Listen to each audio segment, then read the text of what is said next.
baso at exactly 3 p.m. Na yadia Ghana for mienu ebenya dwumedie no madi ewo saa akensie we ase ni nane se referee no ebegina mfimfin no Abdul Salam Abiola Kasim na assistant referee 1 Roland Ni Dodo Adi and a fourth official no Julian Ni Akwanunu and 2 Ghanaian officials and a play part in officiating. Now who extended ya call other people on be play role. Was I can see away numa. Next or more formal say omo kind of technical study group in him. Ghana legend Samuel Opokunti onobedi Juma Abwa amasheno ensu etimi akoso nti we dey because between Ivory Coast in Niger and a twa home for Nidi Amawa Ghanaians omobo partake in sa initiative no yambra to the other news nani na say ende FIFA omo video assistant refereeing team aba be PM wo Ghana omo de dwumedie kese eba be hyehye so ani na no ahead of Ghana say ye fat through the implementation process for the video assistant refereeing system. Na say na hyehye ni sitie no FIFA omo VAR team no omo behwe manioma etimi akoso a na so omo eba be training Ghanaian select team bia ebe manioma enso etimi akoye ediama oman Ghana. Na Ghana team no the obedi omanim no the general secretary of the Ghana Football Association no Ora Prosper Harrison Ado or Manioma ensu etimia konkan na ono ana select officials bia omoka ho no mbehwe throughout the process ometimi ayesa enchechre enti ende ochina October 31 ana first November 1st ana omo disa dwumedi na omo hwe emanioma ensu etimi akonkan na omo a ombeka Prosper na Prosper Harrison Ado ho Alex Cote, head of referees, GFA, Emmanuel Aglago, VAR instructor, Marian Mensah, head of legal affairs, FA, Francis Edu, head of IT, Julius Emina, head of competitions, play part, Neil Armstrong Motagbe, head of PR and strategy for the GFA, and Christine Ziga, chairperson of a referees committee. Emma Chesenche Bekosono, Ombejini na almost they chair the Ghanaian team. Ama Bibia Enso Etimi Akonkan. Yefri on yebe PM in the Ghana Football Association Hunsen Semua. Yenyan TSA idea. The current regime under the GFA president, Ora Kurt Edwin Simonokraku, wamo ahache the idea of Seket call for a third term.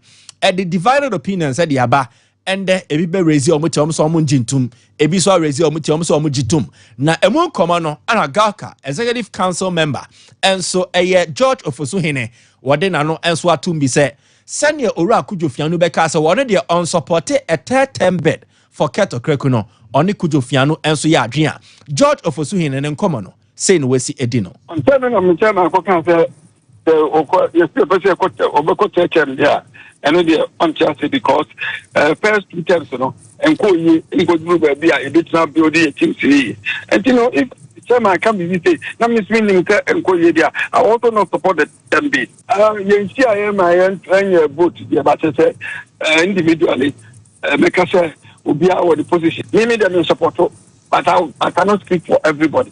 I know your George of Osuhin and Como DFA a potential third bid for a year Kurt Okraku so Obeko for a third term na wotimi enswa twaso as GFA boss I know and munchemuni na already reports are memen secretary mu a FNO e dey call ma FIFA say omonhwem say if possible then they should allow for an extension of a term of tenure and so the GFA boss no na eno na FIFA so atwa say if only members no be pene so nkwade then the kwani dem say FA president no ebetimi akọ for a third term enti munchemo no the eba full timer yeah the ebe bro na still on Ghana football huns and Sam J Sapon a veteran Ghanaian football coach ono edini juma na dodo na dia ma top clubs e Ghana including Accra Folk and Kumasi Asante Kodoko was also a play part as a coach edma ye national teams ni bia na J Sapon dia na natum on the recent malaise of the Black Stars Blasters ne matches for mobono enya dia nyoma enso ekoye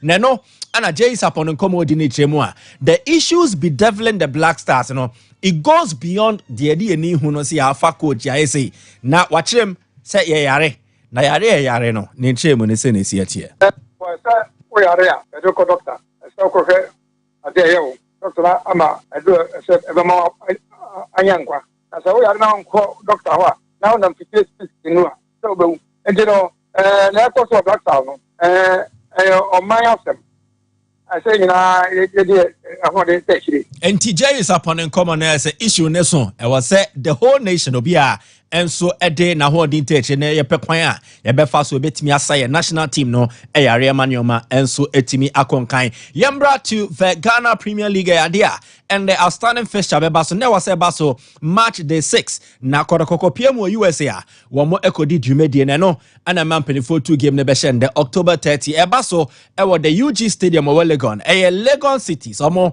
ene Asante kodoko na Asia game no e be live on TV from 7 p.m. live commentary and so ebekos was Sompa FM. Na say ne siete coach ono ejinem enema Asante Kodoko Boboko no prosper na togo. Modi atudwa on Lagos City's game now. Watch him say enye game a ebeye for kra. Yentie prosper na togum on Asante Kodoko versus Lagos Cities.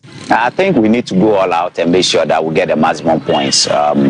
These are two different teams entirely. They have a new team altogether. We also have a new team altogether. And I think that's where the difference lies. I mean, it's not like both teams are keeping to their old players where they know themselves. So all that we have to do is to make sure that we work extra hard on the field tomorrow and make sure that the few chances or the many chances that will come out, we will try and then convert them because we need to make sure that we go home with the maximum points. I think. And they prosper na Togo Munkomo here on Legon City's game. Watch him. And when Legon City's almost struggled this season. Nyoma Nkoye Farm or go Kromun to me share Ewofie last week and Omobo of no and Yadia Nyoma Etimia Koye de Momo. Now I don't know what him say idea. One more underestimate Legon Cities. They are still a team that kotoko ebebo with all eagerness and seriousness. So make me your maximum point. All right. I mean, he who that is down fears no fall. I mean, and they where they are now, they are not in a very good position, and they would want to use this to revamp their hopes in the league. So I'm sure they will come in multiple ways in terms of effort, in terms of commitment, in terms of the desire to play well and get the maximum points. So we have to be very careful. We have to also make sure that we stay focused. We don't let complacency set in. We just have to make sure that tactically, whatever we have to do to make sure that we weaken their strength and then take advantage of their weakness, we do that. And he prosper na Togo Munkomo dear on Legon Cities in the to Jadi Amana Enra. There was this interesting development, of course, in Nanesa Kodoko. Team Nekwa training, University of Ghana, one of their parks, you know. Anna Wamo encounter Ghana, your football legend or your African football legend and world football legend Abedi Ayu Pele. Na nesa kodoko team no any Abedi Shiaya. Nesa Abedi su training the team neka kraka na se omo etimi edi nkomo na odi football ba komi ensa de mo na nesa ye ni kapa. Nti Abedi no ana one eye kodoko omo technical team ne twetwe nkomo eche no players ni bia ba bechia na omoje eye inshira na efutusem enso the free legend wa ese nyoma course na ese ya ham campaign nti we no ebetime inspire kodoko team no mo game mo ne Legon City se bo no nyoma enso etimi akoye e de amom ye de afiam nsem ni isi na fancy aba na ode ewrem enso ama ne ne ahwe de ekoso won kofo kro so ya bibia bokọ de wo nyame adome hoye na nso nyame adome bibia e kama bibia e kama America ni kind of pants I send them no share pants back Anna penthouse and your penthouse pant man can paint pant okay pant open me cap pant there's I no share trouser back okay say a UK for no mechano trousers America oko trousers obi hu dia wo kan okay exactly enti me no share trouser ko ye ne kind of tra bakobo I don't kind of tra bakobo nso edin chen maybe I don't kind of tra ana me say bakobo din be person me hu die enti e kind of tra o share tra and no tra na feel tra oh o say bako de o hande na board no say oh etie fo ni ahwefo hu a ana ombe decide you be hu de ne boy de ne de ne boy nye den okay but me de ne Emporia money okay hey original yeah the audio body okay hey Sikari wanya bio. Oh, yeah, cool. I fa me mama na me hu de me ya me hu because ni ada. Oh, Michelle, and the Michelle percentage and there was why she. I did done ye. And I'm saying the Michelle. Me see me kan twi. Do not me say e did da. Ene ye. Na say and the Michelle we chese watch na so dey na be see. Oh, masa chena nya me dia. Chena ni wo. Exactly. And the Michelle worry about today. Alone. Why? Na akwa ba ku no to e chiro ho de de. Lawyer say. Akwa ba ku no ti e chiro ho ne de. Mene no. Akuti abia ni okay na. Oh yeah. Okay. Also say Saturday mbeko baba o. Ono hwan? Mo kwari su ya. Ono hwan? Mela me kwa no ne na ekọ. Dia me ba ya no nya hu. Everyone so ya kwamana na ya the foreign news na kakra and some adiama ya tiefo enro matches how do na was no and so about so rom e Italy aboboku a ya fa say AC Milan omo match na ba so e fie na omo luzu 2-0 and so ma saita ya fa say Napoli enro game about so Brontia ya fa say Romelu Lukaku ono and some any creature Kwaraskili omo me no and I just omo make difference enro and some adama Napoli boboku na our brasa game and also ba so highlight and excepts ni nyina no also obenya bi ya hwe our live on TV no shadow akensom na ho nsam ne more and so abama ye team final pay and some our shows and omo game no report to me say kan say coach na ye fan Antonio Conte say obasere mo bia fa pressure emeto boboku a ye fan say Napoli eso ni nyina no say amanfo chance na an ana say ye Napoli wo form yi die wo mo ara ba jiski day to ni ade o say was essence ba start season no woman kasa set target ama team no na target and say woman some about qualifying for bonus and Europa woman some about me come today will be a pressure ama to boboku a ye fan say Napoli eso dwuma no de woman da so ye na mo manager no say na ni ante essence wa bro start the coaching career no wo betimi aka say Napoli team we and some boys na aye boys a woman so mo dombo na wo soro na ni so Sunday woman some are chese team na aye dwuma and kakra free boboku fans and Napoli woman some coach na anso adeba on some no ye de ema ye chef for anano pay and some our show no so fei mame front one so rum and some our brano aye chese game and so boss anwa ye ko Portugal now Portugal ye kon aye boboku a ye for Sporting CP anwa woman some akobo game omudim kunem na mame Victor Gyökeres mademo anwa now bunny free kick be your boy and some other two net not just and worship say American ya to them say what can strikers acha some abosoro anacha strikers wo mutuma di omudi ensom aso ne na acha sakodano ensom aka enwa wo mun national boy one about 2 goals bako aye free kick and bako ensom aye penalty awa brakodana ye fan some Morton Jolman ano ensom ana she bako kan ho ano some akwam yes enwa Gyökeres enie acha from different angle no wo say akora no go no enwa one some Shana Jamaica can you say says on some Apajan and Yomam when you're 16 goals our brano and some 15 matches one of some Abadiama sport and this is you know one of some I didn't go no and some across 16 assist and yamai Mekatron ano sa Abia Omu demandenia ye can say 100 million euros no Sabia will come not anywhere near Abia 60 equals 70 and some across 14 and some Abaton Boinamo and no kasa onum sa manager no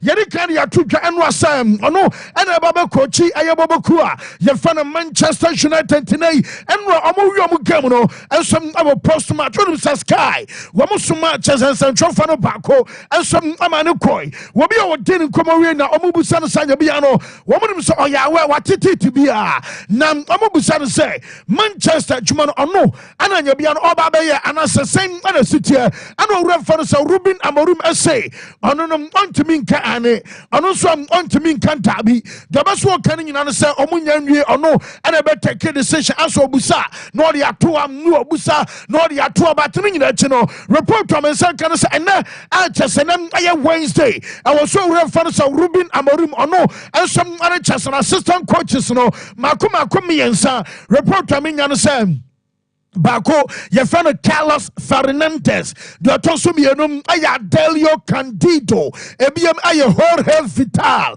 Wamumi and some other report to Minano, and some other say, what drama about a Manchester Bobo Quenmaninano, and some Aya Abte Tabamete, so and Romatri and Naya Casino, one of some other fly, and some other England or Sabia Oba, Wabasa come back to Portugal, and I said, Amorim Abba, was then Wakoso Apo a game against Chelsea, Yamiyarma weekend, you know, at your time, and some other better Enra, and some other postma, Yinkin, some coach, your father Ruben Amorim, and some other Sky journalists, you know, one back and forth, Yinkin said Enra, Nano some SCTA. I've heard the words Manchester United mentioned quite a few times this press conference. Could you sum up where we are with the Manchester United move?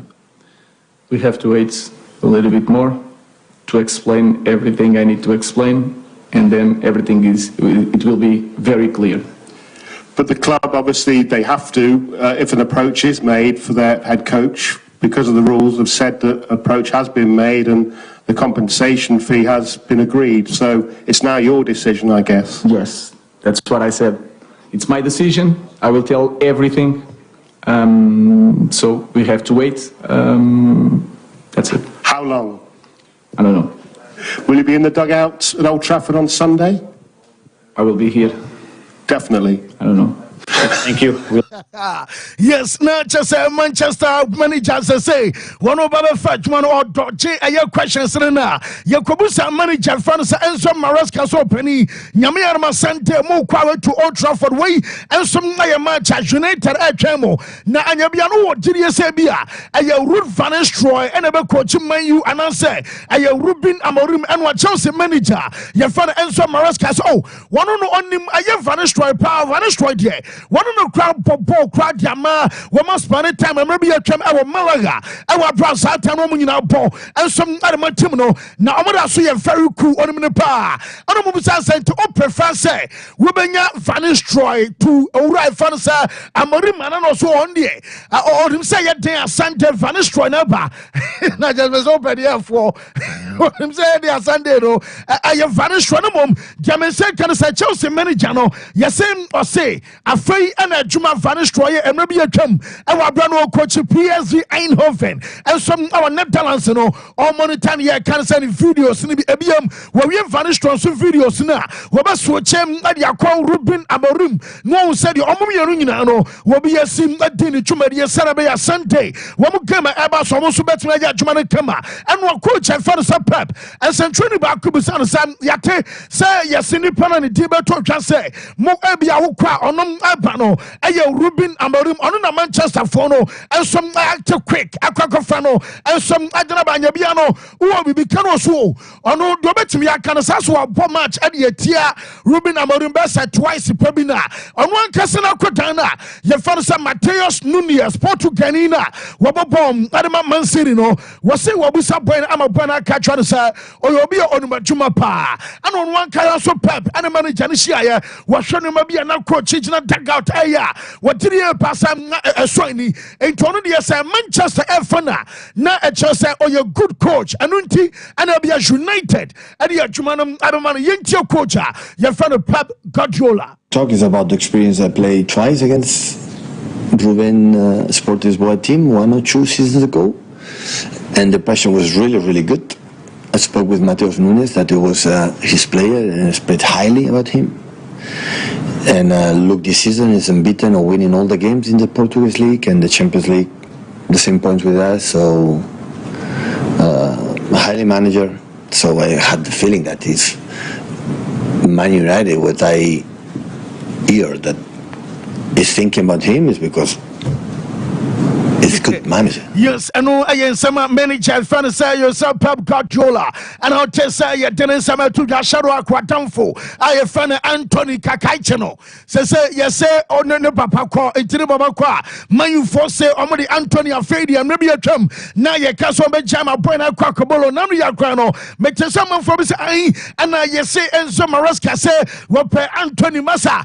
Move chabi be a show be any bibo. Say the minganing in so rano. Yes. Man Manchester for Safedi, Wamusom Ato Anthony Amatiame second, and some other point of Benyaqua, and also a catcher from Aswaya at Eba Balonto and Sesame, and some Aqua from some Edjaba. Na answer of Aya Enra Kobasa, Al Sheringito, Omo, and some other Chesa Karim Benzema, and some Adun Koma Rana, Yafanasa Chesaway, I do Agua, Onona Debia Mekachos and a downfall, and some other see Ronaldo, Ono, and so qua any Karim Benzema, Equadu Comatie. Now, Oren Fanasa Karim Benzema, so Ono, one best will be a France football magazine for Crasem. Now, Ning some ISL Vinicius, as some walker, was say on a Vinicius at Dinkomo after was night in our phone, so I'm just a Vinicius, no, only a Rahopa, I am very sad.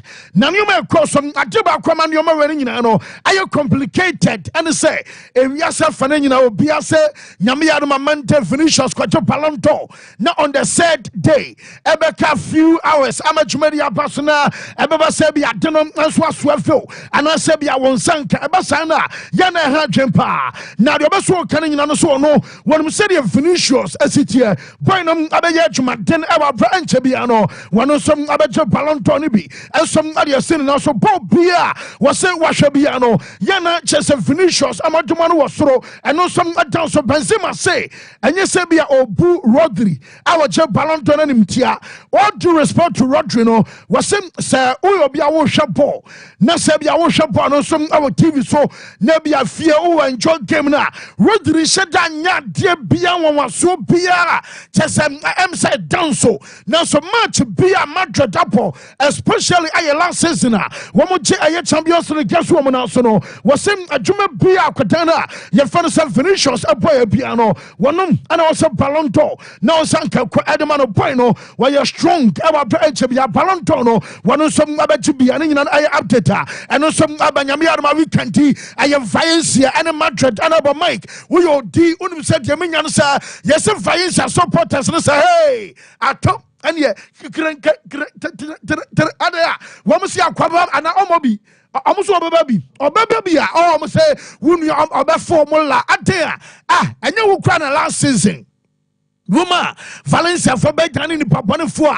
I almost supporters, Sabi. We are doing a fine question. Valencia for the say. Akwadanum, Wabatibia here. Now, Oma prepare Ballon d'Or, just on the day weekend.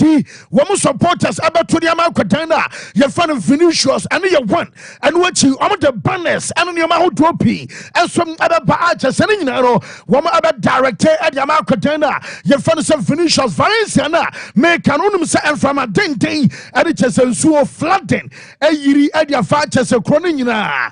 Now, Oko, southern part of Spain. Valencia on Abinia, Achasamino Casa, and so out Thomas say, when I unprecedented, not just a busy that Sabia and so about Tom about Valencia, not a bag 500 millimeters. Woman say, oh, Drubabia and so no, a Bessinamino Casino, yeah, when you panibi, I'm just any pomos waira, and it is a Japania assay, our Valencia at Donsopa, and to via war, woman Kobo game and rap, Damasa Canasa, woman da Palma. And one at all, one more bumper Sabiano pay, what done summer condition. I come a Serbia via what Timono, and some number to me are connected, and Yako I have Valencia airport, and Kaka from Maswaya, and some not the Abba, something yet the Emma yet for another pay, and some our shoulders are back Ebium, or reference I have yet Tabas, or no, I have president Telma La Liga, Tabas, I say. Muntiani, anyone pass Real Madrid Franco Ballon I was no. Now the best working in Sabama, Mamma Yamadi said, be a football, I am with you. Was him just be a group of Bakua, won't mean question on my France football magazine. Yamia Teba says, Omono, woman wants some of you be a mutual French. I just a transparency, Juma. Now, and central for my 100 na. Yanomo 2 was say, woman, you know, do Muni, I just say, woman, you'll be able to me the Sikada Dano. Now, I did I couldn't say Remarad Fono, woman crazy, I could not say canon word, Chiosumu. I was saying Madrid at me, am I in Papanini, or Tebas, I said. France Football Magazine semahu ebian yete hom na wokrom ha o wo ye say wo mo senga wo ye so mo so tan ye wo mo timi ya Manchester League for no ensom na ba ni papane for awo tiri ba sasane mo na ekoso ni nyina no awasem omo hwe na omo jai awa problem bi amu play ni a ye kan say victimhood awase mo exaggerating your ma eno som kakra aba okon Italy ye wo Tuttosport wo mo anama golden boy enso aya award de ma kwada wonni murumfia no adrono bako na chesa unya about 21 years wo mo penny the open letter e come Florentino Perez and Raso monkama come antom yam na ayade sem perfa disrespect mo na chesa mona abasa monya award no na chesa manfo buo enso amamo amasese madu boboko no wo mo dasom age support amane nyina no ay update about basketball de channel pay mamen fanto say team ye fan say Golden State Warriors omo ensom atwane Orleans Pelicans ay 124 106 ebiem ensom ay side ye fan Brooklyn Nets tomuluzui 139 144 ensom adama damana get our brano ensom ay game about for Utah Jazz ensom alusu 96 113 Emma Kings me no ka say Demian sa Chicago Bulls omo say we makweda na fan say Lonzo Ball we bra wanom abetrofie 10 days akwedano ontimi emo ball ana ebiem Demian say NBA for no woman friend in Philadelphia 76ers $100,000 a day woman babon tem abeye statement at a visual and beat ni plano ho na omo fa no mani agro obeka asem no na ne asem a wo kan boy ni pura enyoma enya pepepa omo twa so enti omo se asem obeka no ene visual and beat e pura emsam match enti aye $100,000 enom aye friend a woman som adama na won sem nyina no yete ema yebekwa ba 9:30 ba na yaba beto aso de for latest ebeba Sharak yankwe anokware yare bia yawo yafunu yade de ya yi pa so ya That one na baba